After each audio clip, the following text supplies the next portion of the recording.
All right, welcome back to the channel. So, Deontay Wilder's accusations against Tyson Fury look a lot more realistic now that a copycat cheating incident may have occurred between Miguel Roman and O'Shaq Foster on a Golden Boy card. And yes, that's right. We're talking about manipulated gloves in a boxing match that was not caught by a commission. Who would have thunk it? Let's talk about that in this video.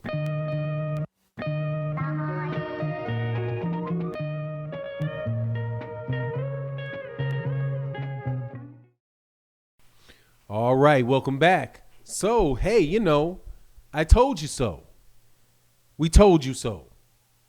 People try to cheat in boxing, and people get in the ring or try to get in the ring with gloves that have, from the manufacturer, that have no padding over the knuckles.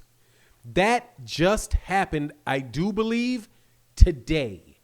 And that was in a fight that is supposed to take place this weekend when the trainer of O'Shaq Foster checked the gloves of Miguel Roman.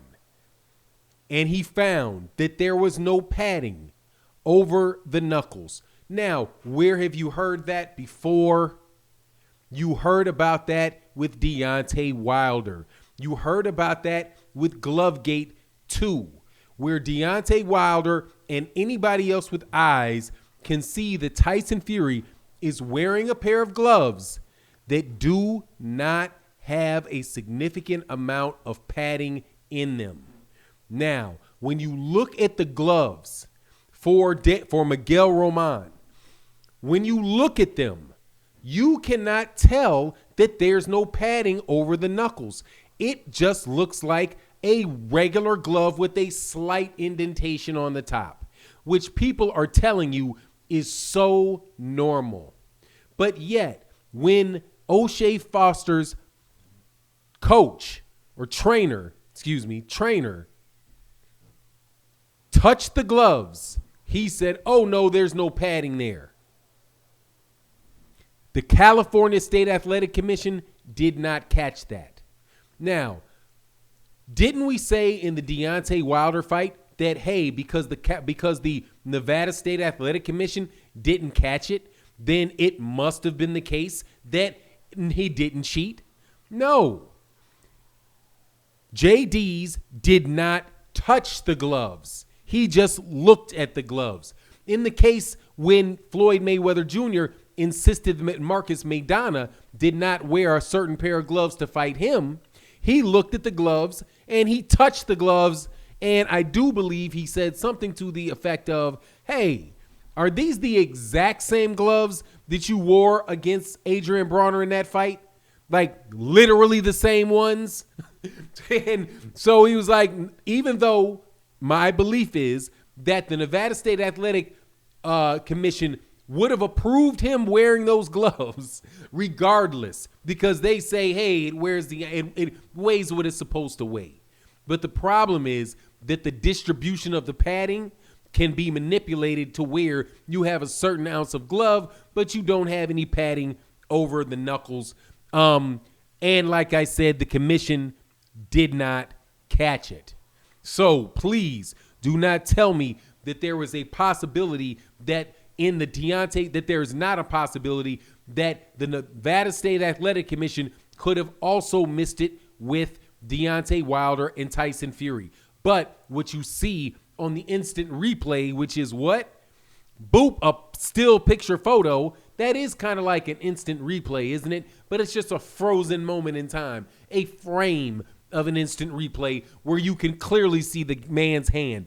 Now, when I went and I saw that people were talking about this on Twitter, I noticed that people would also show a picture of the Deontay Wilder glove next to the glove that Miguel Roman, a WBC champion, secondary champion or whatever, but a WBC champion, was going to get into the ring with,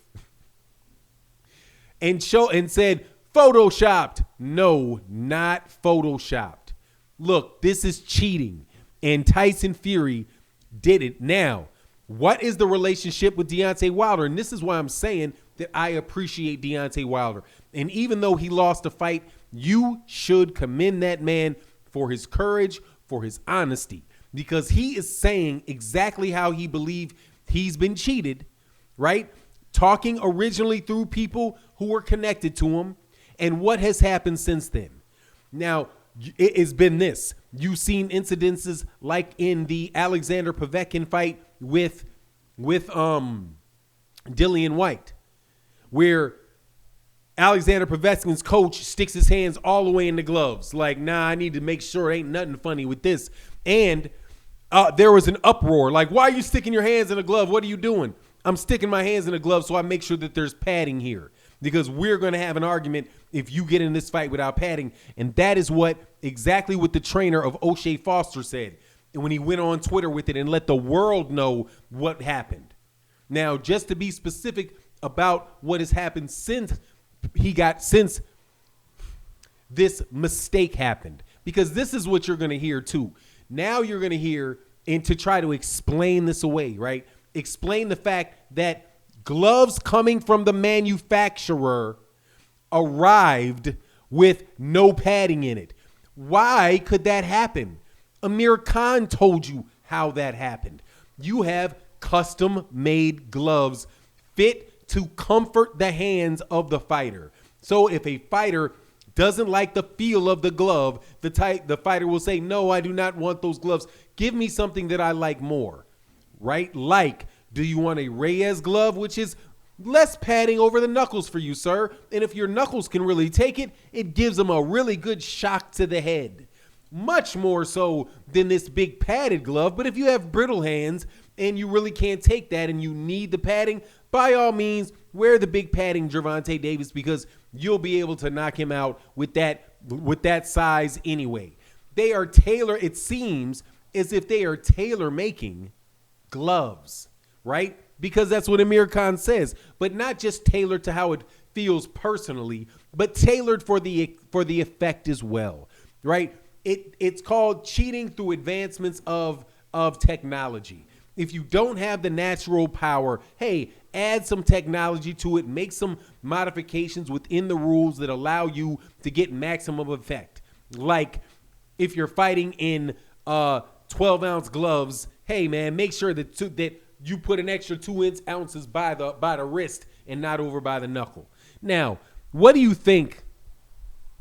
Deontay Wilder's effect, I wanted to make sure I said that, is that because he said this, now people are looking for it. And because somebody just caught when they were looking for it, now that's one of these excuses that you say that you guys are trying to throw out there that you've got to get rid of.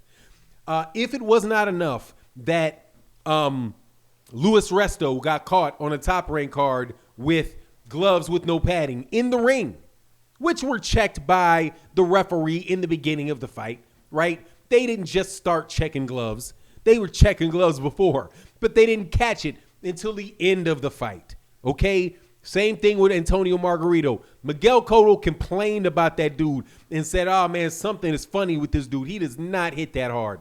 That didn't feel normal. That type of stuff. Oh, Miguel Cotto, you're just such a liar. You're making it up. It's not true. You're a baby. And then what happens? After people start to be alerted to the fact that Antonio Margarito might be doing that, an astute trainer, rest in peace, in Nazim Richardson says, you can't do those to that rap. What are you doing with that rap? Undo that. Let me see that. Pad, all kind of bricks fall out. Now what happens? Now see, this is how crazy boxing is.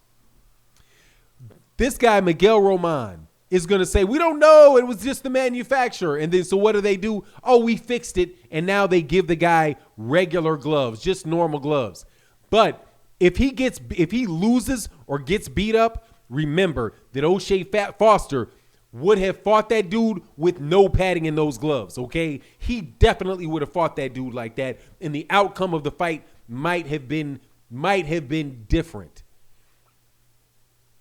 Gambling can go on, all kind of craziness goes on with that if you think about that. But what I think is just what I said about the Tyson Fury fight.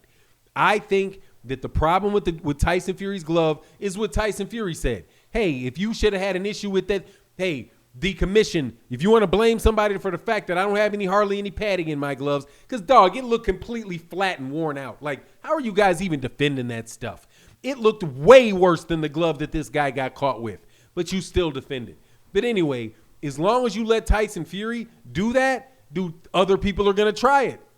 But if you just bust them, punish them for it, then people may not try to do that anymore. And then you don't have the problem, unless you don't mind there being a problem. But that's my take on the situation. You let me know yours. And with that, I'm out.